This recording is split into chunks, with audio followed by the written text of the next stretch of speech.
Se o seu sonho é conseguir uma bolsa Erasmus Mundus, você precisa focar no principal, que é a sua aplicação. E hoje a gente vai estar conversando exatamente sobre isso. Seja muito bem-vindo ao canal Our Journey. Meu nome é Sofia e eu sou bolsista do Erasmus Mundus do programa Work, Organizational and Personal Psychology. E hoje eu tô aqui para tentar te ajudar a fazer uma aplicação excelente para algum programa do Erasmus Mundus. Nesse vídeo eu vou passar por 6 principais pontos que me ajudaram no meu processo de aplicação. Já começando pela primeira dica, é sobre as informações no site do programa específico que você escolheu. Não sei se você sabe, mas para o Erasmus Mundus a gente pode fazer a aplicação para até 3 programas. Com isso eu entendo que você tem de 1 a 3 programas em mente que você quer estar se aplicando e cada um deles muito provavelmente terão requisitos diferentes e até mesmo processos de aplicação diferentes. Com isso é essencial que você leia 100% das informações que constam no site, tanto sobre o mestrado e principalmente sobre a aplicação. Algo que pode confundir algum de vocês é que como os mestrados têm várias universidades parceiras, às vezes o site das universidades tem informações que divergem com o site do programa oficial. Então a minha dica é sempre levar em consideração o programa, o site do programa oficial do Erasmus Mundus. O segundo ponto são as deadlines. Pode parecer óbvio, mas muita gente acaba perdendo a data da aplicação do mestrado, estragando completamente a chance de conseguir a bolsa de estudos. Então o ponto é colocar no seu calendário todas as deadlines dos mestrados que você está interessado e se antecipar em fazer a sua preparação de coleta de documentos, fazer o currículo, carta de motivação, carta de recomendação. Tudo isso é importante que você faça com uma certa antecedência para garantir uma boa aplicação na data específica do seu mestrado. Informações do site, deadline, eu sei que isso pode parecer muito básico, mas eu tenho certeza que você não quer comer bola na hora da sua aplicação para a bolsa de estudos. Qualquer errinho, qualquer detalhe despercebido pode fazer com que a sua aplicação seja cancelada. Então é muito importante ficar atento a todos os requerimentos do seu programa de mestrado. Com isso vem a terceira dica, que é a coleta de documentação. A maioria dos mestrados tem os documentos básicos que todos pedem para a aplicação, e é sobre esses que a gente vai conversar hoje. O primeiro é o seu diploma. Caso você não tenha ainda, você consegue solicitar um documento para a sua universidade, afirmando, que você vai terminar a sua graduação até o início do mestrado. E o segundo documento é o seu histórico escolar. Mas aí vem 2 detalhes muito importantes que você precisa colocar junto do histórico. O primeiro é o seu GPA. O que é o GPA? O GPA é a sua média das suas notas da graduação. E para calcular esse GPA, você pode fazer ali só a conta matemática, mas eles não aceitam isso. Você vai precisar de um site, de uma ferramenta que faça esse GPA de forma mais oficial. Eu vou colocar o link de um site que eu utilizei para fazer o meu GPA, que pode ajudar muito vocês. E uma outra questão que você precisa inserir junto com o seu histórico acadêmico é o grading scale da sua universidade. Então, como a sua universidade dá as notas, se 100 é muito bom, se 80 é bom, cada universidade isso pode variar. Então, você também precisa colocar o documento do grading scale da sua universidade.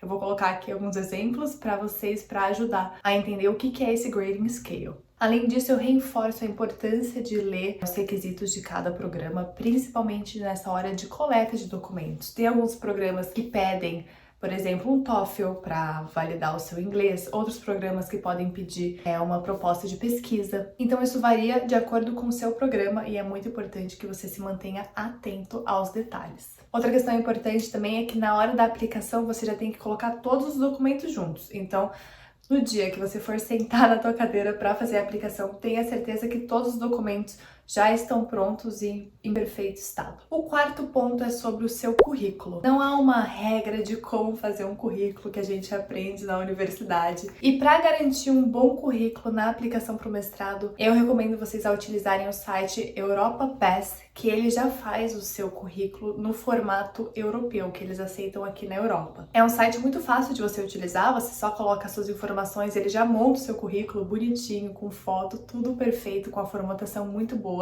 E você já garante o formato europeu sem correr nenhum risco. Outra questão também, que pode ser meio óbvio, o currículo deve ser escrito em inglês. É muito comum aqui na Europa as universidades solicitarem carta de recomendação, que é o quinto ponto que a gente vai estar falando hoje. O que é uma carta de recomendação? É uma carta de um profissional, um professor, um chefe, um supervisor que você teve ao longo da tua jornada aí profissional, acadêmica, que vai te recomendar nesta carta. Uma dica que eu dou para vocês é quando vocês forem pensar em quem vocês vão pedir essa carta de recomendação, pense na especialização da pessoa, o que essa pessoa faz no trabalho. Porque é muito legal se você conseguir linkar a especialização da pessoa com o programa que você está se aplicando. Por exemplo, no meu caso, o meu mestrado é sobre psicologia das organizações do trabalho. Eu pedi para uma professora que é especializada nessa área e dava aula dessa matéria na minha universidade. Eu também pedi para minha supervisora do meu TCC, porque o meu mestrado ele tem bastante foco em pesquisa, então eu achei interessante colocar a percepção, a recomendação de uma professora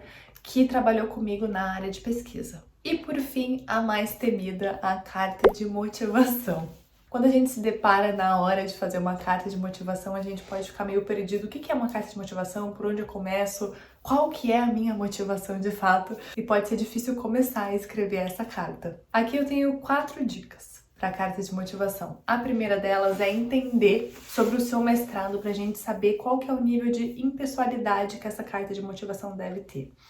Há mestrados que precisam de uma carta de motivação mais profissional, com termos mais técnicos, e há outros mestrados que tudo bem você ser mais pessoal na sua carta de motivação, trazer alguma história, trazer um pouco de humor, algo da sua personalidade. Outra questão é a sua motivação. Se você não sabe a sua real motivação do porquê que você está se aplicando para esse mestrado, vai ser muito difícil escrever uma carta de motivação.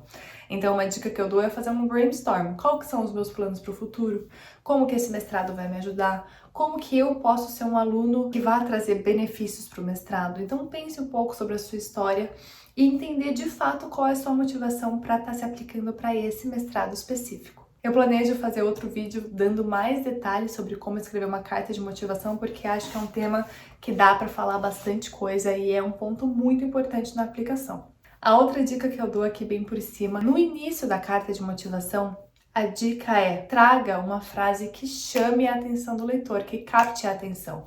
Pensa a pessoa que está lendo a carta de motivação, ela já está na 20ª carta de motivação e a maioria começam iguais. Olá, meu nome é tal, estou me aplicando para o mestrado Y, todas começam igual.